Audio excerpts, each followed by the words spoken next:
Raphael Cuenca here with DepTap.com. We were speaking with Eliza Fry. So Eliza, how are you doing today? I'm doing fabulous. How are you doing? This is like an acting class. As compared to the bigger festival in San Diego, Comic-Con, how would you compare this one? I like that they're festivals now.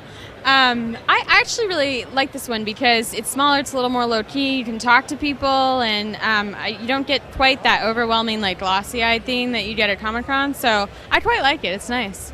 It's a lot more intimate. I feel like I could spend, 5-10 minutes with somebody and not have a million other things going on. How did you get into the industry? Well, I went to school for animation, and one of my student films, I was having trouble with the storyboards. And so I decided to do it as a comic first, and I put it online just because you should put everything online. And it did really well, and people liked it, and then it got nominated for an Eisner, and I was like, oh, I should be in comics. And so I just kept making comics.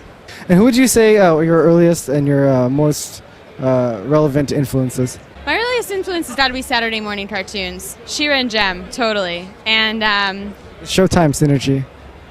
you bet. And The Last Unicorn, too, for sure. Stronger influences on my work, probably painters like Toulouse-Lautrec, Manet, more like impressionist and post-impressionist stuff.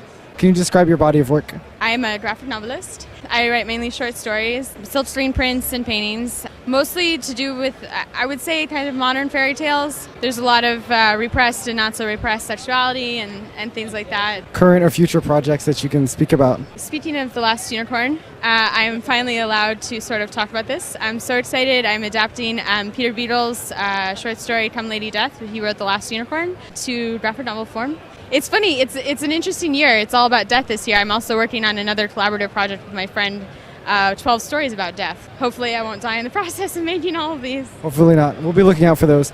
And my final question is, do you have any advice or tips for the young, struggling illustrator or animator that wants to break into the industry? Stop eating so much and put all your stuff online. Damn straight. Thank you very much, Eliza Fry.